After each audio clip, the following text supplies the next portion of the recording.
Welcome back to the Well I Am podcast. Today we're talking about kids and ADD and ADHD and what are they and are there any differences? And we had to get the professional. She is a very well-known child psychologist, correct? Yep. And now counselor. Andrea Kellerman, welcome. Thank you. Thanks so much. Very excited to have you here because, again, it seems like ADD and ADHD have become the term that we all use for when we're having an off day or when we've done something wrong. That's because of my ADD or my ADHD. And I feel like people are hiding behind a title that is not really being given perhaps the respect it deserves, because it seems like a joke to some, and to others it's very, very real. So firstly, a little bit of your background. That's the reason that I'm speaking to you today. I know that you have done human movement science. Yes. You have taught, you have studied psychology, counseling. What is it that you do right now? So I actually first studied to become a teacher. So that's why I'm in the educational psychology side. Also studied human movement science, biokinetics, as you just mentioned, and then went over into the psychology side. So I studied all new again after having had all these other degrees. And then I started to teach. So I have been a teacher for over 20 years. And in the whole teaching environment and so on, I always saw that these reports that psychologists would write would just highlight basically what I saw already before. And it didn't give me the good solutions that I was looking for. And then going into psychology, I also found it very limiting to just do, for instance, play therapy or counseling. So then I went into hypnotherapy because that helps really nicely to change a thought pattern, behavior pattern.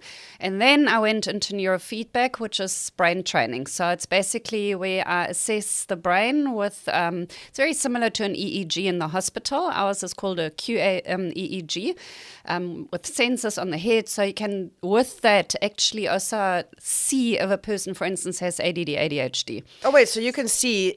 You can actually measure that. You can see that according to the brain waves. So with the actual assessment, which is much better than just filling out a tick chart list, basically. So the traditional way to diagnose ADD, ADHD is looking at the symptoms and giving the parents and teachers like a checklist, and that's it.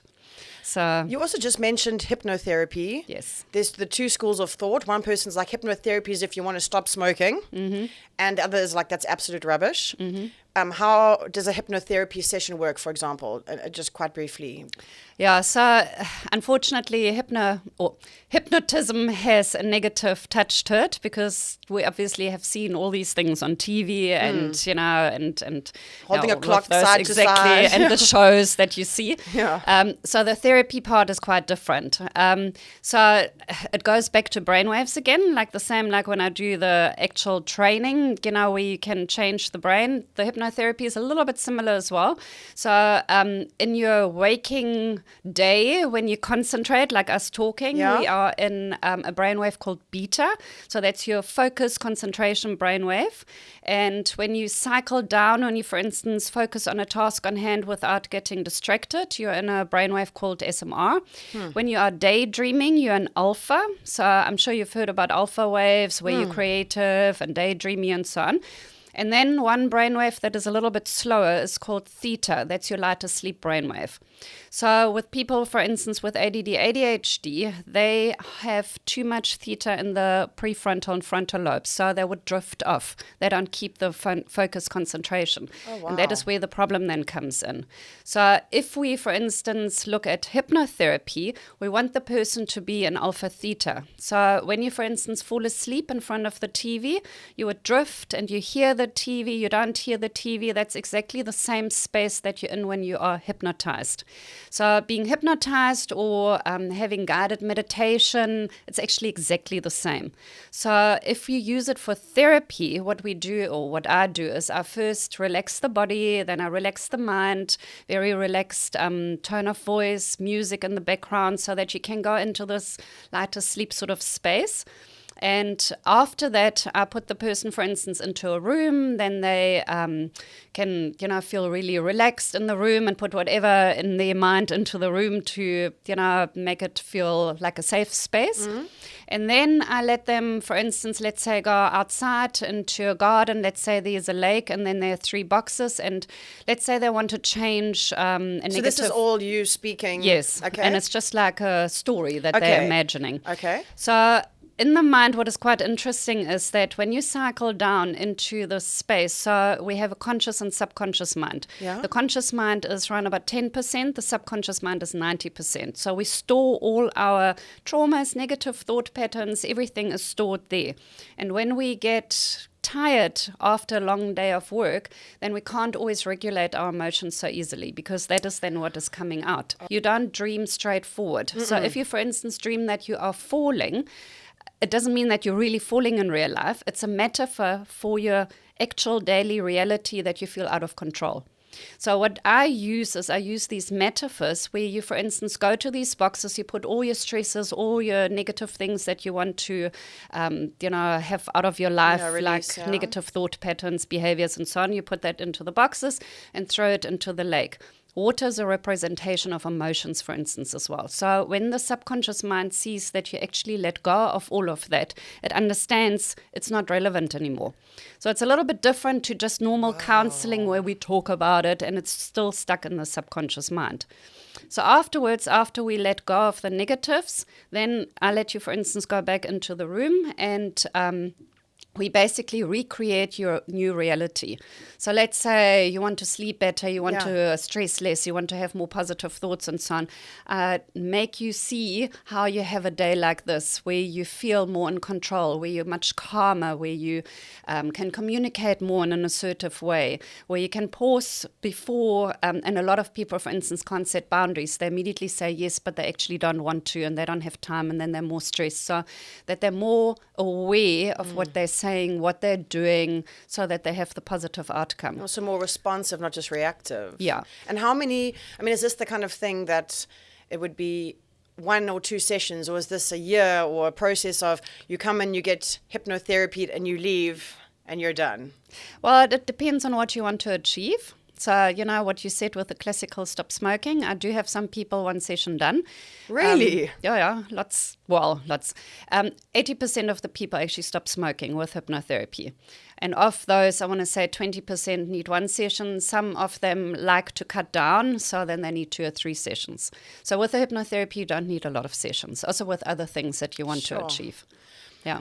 The reason we've got you here specifically is about the ADD, ADHD. And I did not know, and I think maybe you didn't know either, that you can pick up waves, because where I was going to take you is that I know so many people, adults, who have said, I've been told I've got ADD or I've been told I've got ADHD, and it's the reason now for all the things. It's the reason they couldn't find their keys. It's the reason they cheated on their husband. It's they've done everything because of their ADD, ADHD. So let's break it down first of all. ADD, ADHD, what do they stand for? What are the ADD and the ADHD? What do they stand for? What do they mean? So the ADD is attention deficit disorder, and ADHD is attention deficit hyperactivity disorder. And these are phrases that are buzzwords now. Everyone knows them. But it wasn't so long ago that no one knew of it. So is this something that has developed because we are, I can't remember what the names of the brainwaves are, but even when we're supposed to be chilling, we're still on our devices, so there's no chilling happening, and so we are not turning off? Or is it something that we only understand now, and that's why we have a name for it? So in my field of work, the ADD, ADHD is already a buzzword for quite a long time. If we go back to stress, for instance, the word stress has only been coined 50 years ago, so ADD, ADHD is fairly new compared to that, absolutely. However, it has been around all the time because it's a problem of the dopamine flow in your brain, or, we can, as I just told you, measure it with the 2 high theta waves and so on, so that basically represents the same. However, what I have found in South Africa, it's the country with the highest rate of ADD or diagnosis of ADD, ADHD. 25% of the children are on medication. Compared to, I grew up in Germany, they actually banned Ritalin. Why? In the time that I was in school, because it was this high scheduled drug that, was really banned. Nowadays, when I speak to my friends, for instance, that are principals there, they're not even allowed to know if a child has been diagnosed with something or is on medication. So it's very different, the approach. Here it is very like a buzzword, as you said. I also find a lot of high school children want to have a diagnosis. Yes. So when we go into schools and we do emotional intelligence courses and so on, they actually want to have a session where everyone is discussing their diagnosis. So it's like, for me, from the one extreme over to the other extreme. And then, yes, one can use it as excuses for anything. There is definitely ADD, ADHD. Obviously, if we look at the research in the brain and all of that, there will be new things that come out. ADD, ADHD is not that new, but it is fairly new compared to the word of stress. It does really exist, but in my opinion, it shouldn't be diagnosed so often and so readily and so quickly, like I have seen over the years. I'm going to start with children and then also move on to the adults. If someone hasn't had the brainwave analysis done, and there's a parent or a guardian watching this, and they're not sure what's going on with their child, what would be some of the things to look out for that might indicate that your child is struggling with ADD or ADHD? So if we look at ADHD, one can see that a little bit quicker because that's the hyperactivity. So if we look at the prevalence and so on, it's more in the male side than in the female side. So with females, classically, traditionally, they would have more ADD, and one doesn't quite see that because then girls, and I'm putting people in a box, not everyone is the same, but girls are a little bit more diligent very often, so they would do their work, whereas boys are a little bit more hyperactive. So you would see that a lot quicker in boys. Is that also, and this, I'm just asking the questions here, is that not just children, little boys Totally, with absolutely. energy, because I do wonder, I mean, the like you said, little girls more diligent, little boys running around.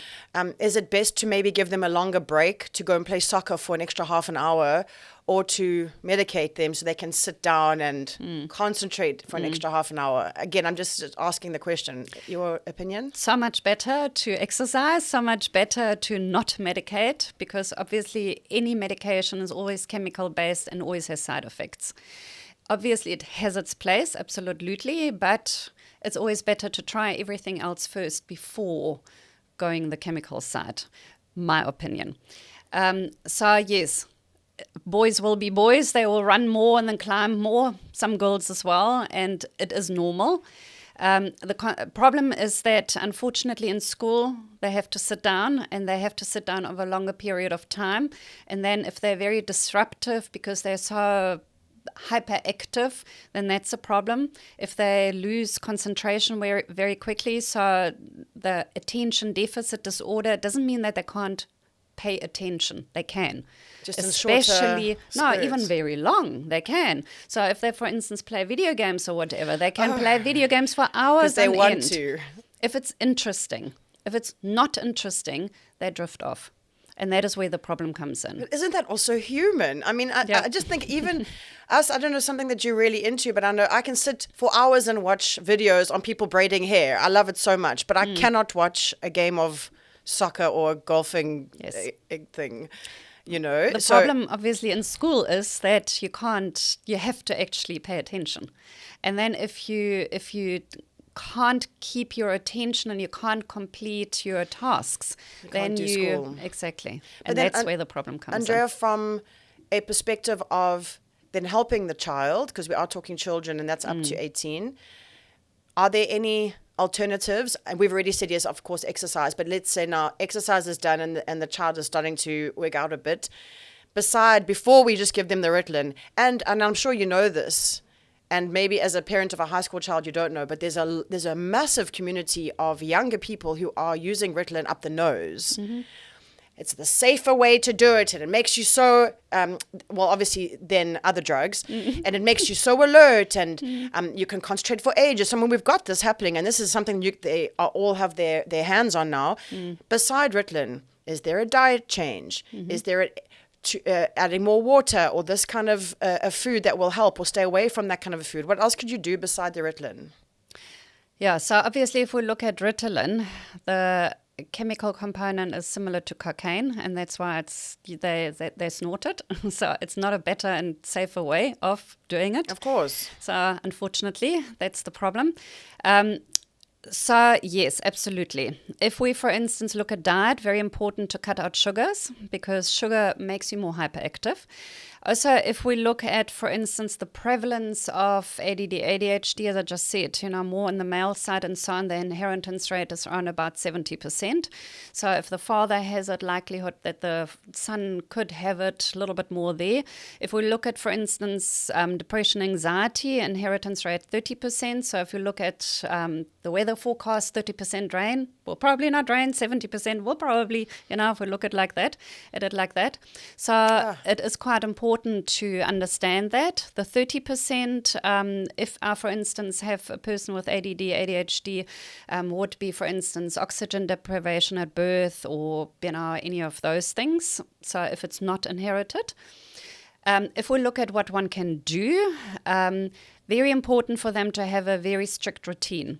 They need to have a very strict routine, that they know what is going to happen next, so that they can, because they also procrastinate quite a lot, and then they don't get much done, and they're not really in the mood, and it's not interesting enough. So you need to have a very strict routine, that they know what is going to happen next, that they learn to take responsibility. If we look at diet, super important, as I just said, sugars and gluten as well. If you have too much gluten, it also can take away concentration. If we look at the gut is the most important. So if we don't have a good gut health, so nowadays they even go away, if we look at anxiety, depression, that it is like more like biological, inherited and so on. The microbiome. It is exactly more like that, and it's more inflammation based. So if we look at ADD, ADHD, same story, and that's why I'm saying sugars, glutens, and so on. So to interrupt you, when you said sugars, are we talking mainly all refined the sugars. OSAs? Okay, so your fruit's still okay, or would you even cut down fruit for a child who was? No, fruit is perfect. Fruit's okay. Yeah. Obviously, you don't want to just fruit. You need to also have vegetables and all of that. And it is also quite difficult, because with ADD, ADHD, you very often have comorbid disorders as well, as an anxiety, depression, and sensory integration problems. So very often then, for instance, bright light is too much, or like the tag in the shirt, or certain foods. So that makes it then very difficult as well at times to give them the right foods if they don't want to eat at all. You know? So it's quite a challenge there then. But ideally, yes, cutting out the refined sugars and the refined carbs, if one can, ideally, within, which is also hard, because we do live in a space where we have to watch our money, unfortunately, and the not great food is the cheap food, and it's cheap because it's rubbish. But for a mom or a dad who's perhaps even single parenting, and you've got 1, 2, 3 kids, the white bread, the no-name peanut butter, the jam, whatever, these are the things that are getting fed, because you have to feed your children, and you can't be like, I'd like an organic avo, please. Totally. So I feel for parents. When your child has got ADD, ADHD, and my question to you is, in a world where we've decided that corporal punishment is not okay, and I get it, I do understand, but when your child is bouncing off the walls, how would you, I don't want to use the word punish, but when your discipline, when your ADHD child is just a mare today, how do you discipline a child that's in that state? Yeah, so as I said, first of all, you don't want to get that child into that space. So again, the diet is important, the routine is important. But then you also have to be very consistent. If you're not consistent, if you're not setting boundaries, if you, for instance, always, allow the child to do whatever because it's so much easier, and the child is on the device because it's so much easier, because otherwise they have so much energy and you don't know how to cope with them. And then you realize, oops, it's not so good that the child is in front of the device the whole time, and then you just snatch the device away and go, okay, I've decided you shouldn't have it anymore. Obviously, you will have a temper tantrum. Of course. So you need to also know how to deal with that child. So you need to also set boundaries properly. So what I often say to parents is to give choices. So meaning that, you have a choice to be on the device for half an hour, and then you give it back to me, and then you can, for instance, have, a nice dessert or whatever within means. Yeah. Or you can choose if the child, let's say, likes to have a dessert, for instance, if that's a treat. Or, if you don't give me the device after half an hour, as we discussed, and you throw a tantrum, then you may not have a dessert. What is your choice? Okay, so the child still feels like they somehow are in charge. Yes, and they learn to take responsibility. So you're not screaming, shouting at the child. And then afterwards, if the child doesn't give the device back after half an hour, then, and now it can't get the dessert, you can say, well, but it was your choice. It's not my doing, it's your doing. So it teaches, as I said, teaches the child to take responsibility, and you don't have to scream and shout, which doesn't help, because then it just is like a volcano. And when the screaming and shouting starts, now, I don't want to bring up my sister here. She's got 3 kids. And it's I think 2 of the 3 have been told ADD or ADHD or whatever. The little one, I think he's 8 now. He's on the medication, which makes me so sad. But I have seen him throw a wobbly. And it's wild. And I often just think, I don't know how would you deal with this? Because they're also children. I say normals. I mean, like a child without ADD or ADHD will also have tantrums. Totally. But do you, from a psychological point of view, how does one deal with that? Do you ignore the child until they simmer down? Do you try and reason with them? Do you put them in a corner? Do you lock them in a room? Do you take away like something? How do you? Because we have parents that are also sitting with the ADD, ADHD. They're on their devices. They're eating the sugar. They're inflamed. They're just big 6-year-olds who don't know how to set their own boundaries, trying to look after a little 6-year-old who's... So, do you have any ideas or something that a parent or a guardian could do when you're in that state, the child is going off the wall and you don't know what to do? You've taken the iPad after the 30 minutes and they're having the tantrum. How does one deal with a child like that? Yeah, so first of all, very often it's good to work with the parents, not just the child. Exactly. To give them the skills, those parenting skills.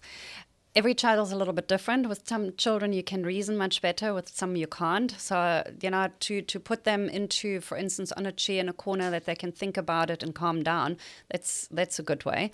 It's also then afterwards a very good way to talk about it and say, do you know why, you had to sit on the chair, for instance, to reason it out that they understand it. That is very important. And then, yes, if you've taken the device away and if you've told your child, this is what I'm going to do, and this is what I mean by routine as well. If you say something, you need to follow through. Very, very, very important. If you don't do it, the child will push the boundaries more and more and more, which is normal. They will do that. Children feel a lot safer if you've done or said something and you do it, because it's a little bit like, when you're in this box and it's safe inside this box, even though it's very exciting to look out of the box, but it's not safe. So if you now allow the child an hour, but you actually said 30 minutes, it will always push that boundary again, and then you will have that argument and that temper tantrum. So the thing is, though, if you, for instance, have done that all the time and now you realize that it's not very good, it basically means that you haven't set boundaries. And I always compare it to, for instance, if you give your child chocolate the whole time and now the child is pre-diabetic and you go, oops, I shouldn't do that. What should you do? You should give that child an apple. So now if you give the child an apple, what is going to happen? The child will throw a tantrum. Absolutely. Yeah. You have to now be consistent, and that is where the hardest part comes in, where you have to always be consistent, because if you now give the chocolate, you have 100% failure rate. You're back to square one. If you carry on giving the apple and you stay consistent with it, statistically, 97% of the time, the people will take the apple after time. 3% will go on hunger strike. which means that you have 97% success rate.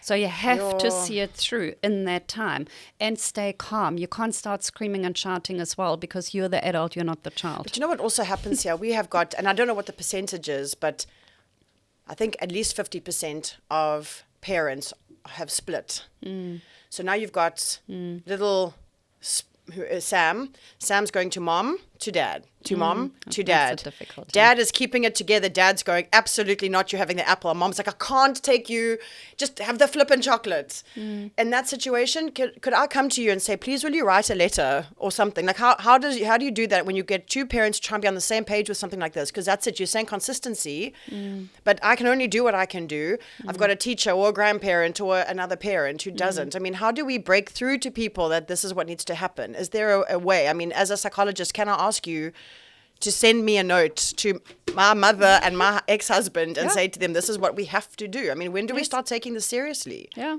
no, totally. You would do something like that? And when it comes to devices, do you think devices make our children more ADD or ADHD? Or is it that there's no correlation?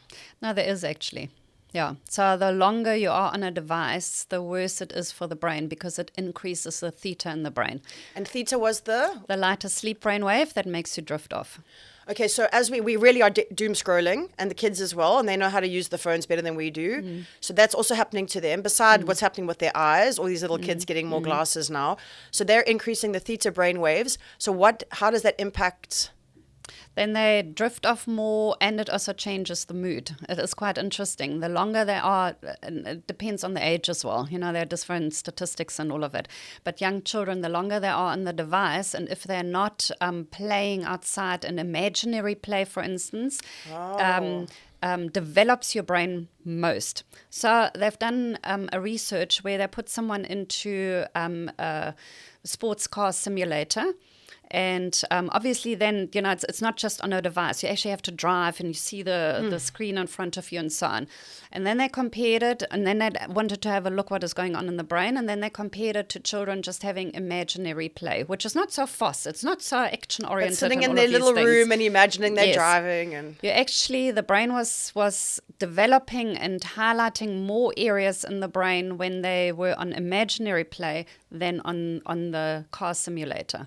So and the car simulator, as I said, is a little bit of a step up than just a device, you know. So it's not developing the brain that nicely. Does that brain activation happen in adults as well when we imagine? Really? Yeah. So that would be a way for us to keep our brains, our grey matter strong.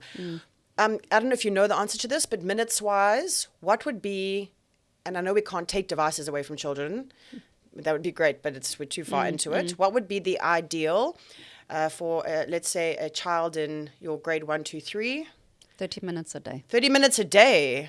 So that's phone, long, iPad, TV combined, 30 minutes a day. And then for your high school going child, so 14 to 18? Yeah, so it's also quite interesting. If we look at devices, it would also be TV, you know, so, and there is a difference as well. So children have generally more educational things that they watch, you know, often compared to, and even though, yes, you know, teenagers also maybe watch some documentaries and all of these things, but it has actually a much better outcome for younger children to watch educational things than for teenagers, for instance, to watch TV. So it's not just TV.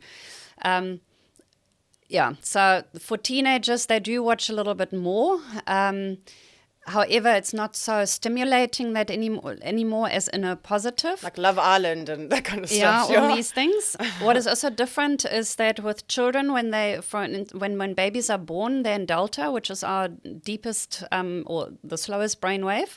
Then the neuroconnections are formed. Then it goes up to theta around about age 6, 7. And that is where the subconscious mind is most alert. So what parents are saying and doing is then locked in the subconscious mind. So very important what you say, what you do. Then from there, age 7, 8 goes more into alpha. Then if we look at age 10 to 12, that is when children understand abstract things like emotions, time, space makes more sense. In that time as well, we have more separation anxiety than in the younger children because they start to understand those abstract concepts more.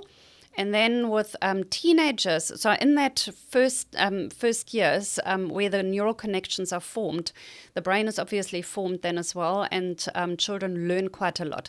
Teenagers now, you must imagine that it's like files, and they have a lot of information. They now have to file it, and they have to now, set it all out and manifest the knowledge better or chuck it out. So it's like a filing system. They actually have to sleep quite a lot for that. Is that why teenagers sleep so much? Yes, yeah. So my friend's son is 14. He says to me the other day, Mom, I just want you to know I'm nocturnal. I just want you to know I am nocturnal. He's like 12:30, 1 o'clock is his wake up. I was like, how is this possible? But now I understand. Yeah. So that's where where there's even more happening in the brain, because they have to file everything.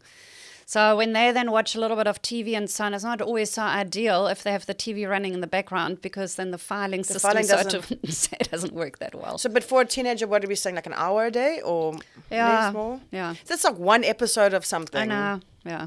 It's not, those are obviously ideal times. Ideals, of course. But it just makes us realize how much more we're doing. And we are in a generation, we're in a world where we don't have the time. We don't have the time for the walk, for the gym, for the meeting up with a friend.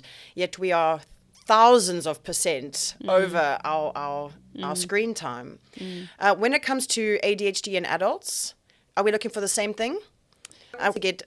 We do, but what I mean is we struggle to get a person off of a couch, and from the couch they don't walk somewhere, they drive, then they take an escalator, you know what I mean? So when it comes to the ADHD in adults, is it something that actually most of us grow out of and then we hang on to that label to give us something? Or is it very prevalent in adults as well? Or do the same children grow up to be adults with ADHD? Well, so from age 16, 40% of the people outgrow the ADD, ADHD. 40%? Yeah. Wow. Also, a lot of them learn skills how to deal with it better. And then, yes, obviously the hyperactivity, you're quite right. So I do have some more men than women that they can't sit still. So I can still see that, but it is more, it does simmer down, definitely. However, the brain doesn't necessarily change. So it is still there, but it just shows in different symptoms. So the problem with the ADHD is that if in school, if you haven't learned to deal with it, and there are obviously coping skills and so on, and yes, one outgrows some of it, as I just said, also the hyperactivity can be outgrown and so on. Out of school, also what is really good is that people with ADD, ADHD have very inquisitive minds, and they, I always say they're like the hunter. So I have a poster in my office, Hunter and the Farmer. The hunter is the person that, if stimulated correctly, would start organizations, which is really good. Yeah. The farmer is 80% of the people that do not have, or more, don't have ADD, ADHD, and they are the people that are the farmers, meaning they maintain an organization. So out of school, it's really nice. But in school, if you've, for instance, been told you're stupid, your marks aren't good enough, you are the class clown, you're whatever, it obviously decreases your self-esteem. Then you start to doubt yourself. Yeah, you're not on your power. Exactly. Then the anxiety, depression comes in, and that is what I see more in adults. And then they are not persistent and consistent with what they want to do. Then they start something, they don't finish it. Again, bad for the self-esteem. And they procrastinate quite a lot. That is sort of something that sticks in adulthood to them, like that horrible symptom is one of those that is really negative. And then there, as I said, the self-doubt is the worst. So their self-esteem is not great. And then they just think they can't get anything done, and people have told them they don't follow through, and they're stupid. And so all of that is stuck in the subconscious mind. Interesting, though, because those same people will every day at the same time take their Ritalin or whatever, because we are such pill poppers, but just cannot change a diet or add an extra exercise. I guess it's the same for adults. Diet change and exercise routine. Very much the same. And adults with, because at the same time, if you're working, a lot of us now, even laptops have been replaced by our phones. So our handheld devices are sending emails and doing the work we need to do. But obviously, while we're on it, the TikTok pops up, the WhatsApp pops up, and we're on those devices. we live in a world now where we are not on paper and whatever else. So, I mean, for an adult and screen time, are we about, in essence, the same as what a teenager should be? Or are we able to, I don't know, where are our brains, in what wave, need to be detailed. Where are we as adults? So post 21-ish. So the brain has developed, pruned, we call it pruned, between age 18 and 21. So then it's done developing. It doesn't mean that it can't change. Yes. So in the old days, I'm saying 10 years ago, old days for the brain, they actually thought then that's it. You know, it's like a muscle. I mean, your brain is a muscle. It's an organ as well.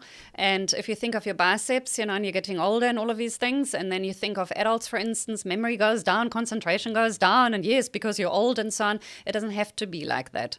But yes, obviously, as you just mentioned, we are a little bit in a hamster wheel. You know, it's like always the same. And as adults, we have to, yes, be more on devices, you know, like computer, laptops, and yes, phones. And like, for instance, I don't do much on my laptop.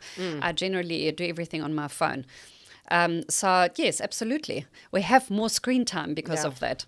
And then you are sort of connected to your device. You know, some people wake up, even take it to the toilet and so on because you need to answer an email or a message or whatever. So it's this instant gratification that everyone is needing, and that makes it worse, absolutely. So this mindfulness for adults then to be taught how to detox from the phone and social media is very important, very relevant. I find even more so for adults than for teenagers. I've had a lot of teenagers that said, okay, social media, I just removed myself from all of it without that anyone had to tell them. With adults, it's a different story, often, what I'm seeing. So yes, it is quite difficult. We have spoken about the Concerta and the Ritalin, and as well I am, it is a brand that's very focused on healing through nature and, in a natural way. And one of the, I'm not sure if you know a lot about the mushrooms or turkey tails and whatnot, and lion's mane is known to really help stimulate and keep focus. Yes. Is lion's mane something that it could work for children and or adults? Is it something that you can weigh in on? Yeah, so in my practice, because we do all of those different therapies, we are a practice that tries very hard not to have children on medication. We also have a lot of people that come where the children were told to have to take medication and are on medication. They have a lot of side effects, so then they often come to us.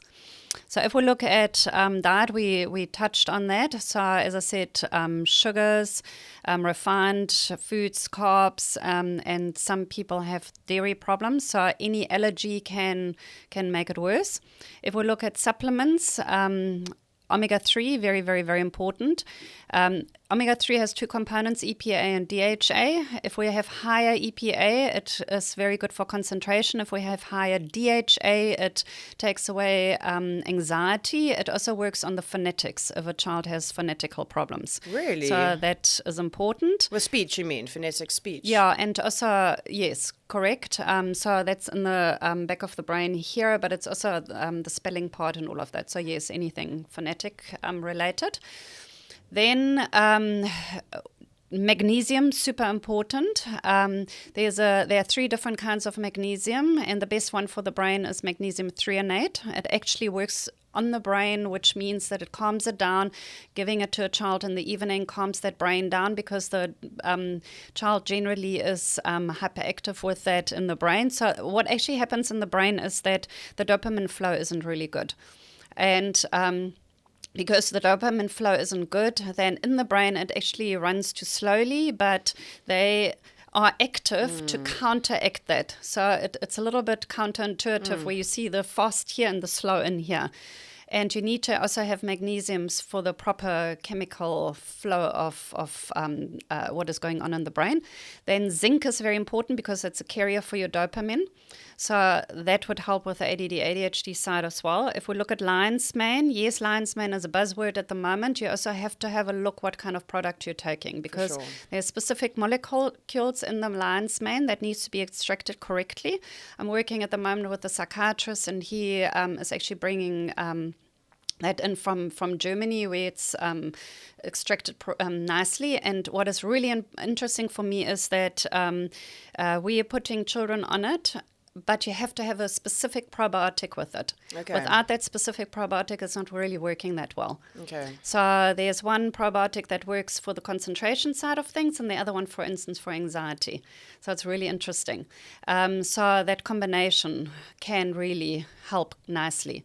In addition to that, what we also find is that when children are overthinking a lot and so on, and they're quite stressed and so on, which is part of ADD, ADHD, there are supplements that also have GABA in it. GABA is a neurotransmitter that if you don't have enough of it, you feel more anxious.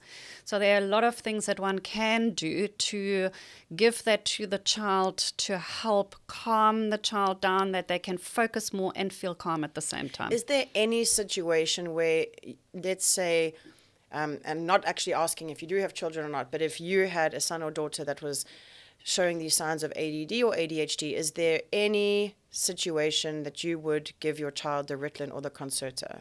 So I do have 2 children. Okay. Well, they're not children anymore. They're like 25 and 21. But my son, when he was grade 1, he was also drifting. I started first with the omega-3. That made a really nice difference for him. And when he was in grade 7, 8, that wasn't enough anymore. I also put him on my neurofeedback system, changed the brain, so that was really nice. And then he was so busy in school that he did sport in the afternoons and so on, and he couldn't come anymore for the neurofeedback during the week. And then I put him on Ritalin as an experiment. I wanted to see what happens. And the interesting thing is that it did work in the beginning, but it had a 3-month shelf life where he then started to have headaches, and all the symptoms often come out, not in the beginning necessarily, but after 3 months. And he couldn't take it anymore. And then, it was just an experiment. It sounds terrible that I did that with my children, but I wanted to see what happens because he gives me good feedback as well. And I've seen that with a lot of children in my practice as well. So if it was my choice, I would first try everything else. From the supplements, changing of diet, having consistent sleep, having obviously these boundaries that we talked about. You've got to put the work in. You've everything, got to try. Unfortunately. And if all of that really isn't enough, then one can maybe think about the medication side of things. That's my opinion. If I look at my children, that's what I would do. Andrea, we could talk for ages. If someone wanted to see you or wanted to get hold of you, how would one find you? So my business is called EQ Advantage. So the edge. I see what you've done there. Yeah, the edge. EQ Advantage. Yeah, okay. Networks. And you find that obviously online. We have our business in Durban, Westville, and you can just WhatsApp. And you can also look me up, Andrea Kellerman, on the internet. When you type that in, you generally find me immediately. Yeah, not perfect. Anyone else, so it's quite easy. Thank you. And thank you so much for watching. Remember to do your part, leave a heart to like it. And if you do have any questions, write in the comments below. We promise we will get back to you. Thank you so much, Andrea. It was really insightful and amazing. Thank you. Thanks for having me. Thank you. Let's go eat some fruit. Thank you for watching the Well I Am podcast. And if you enjoyed what you saw, please like it, share it, and subscribe. If you have any comments, comment below. We will get back to each and every one of you. And if you would like to know more about us or you want to get some products, welliam.co.za.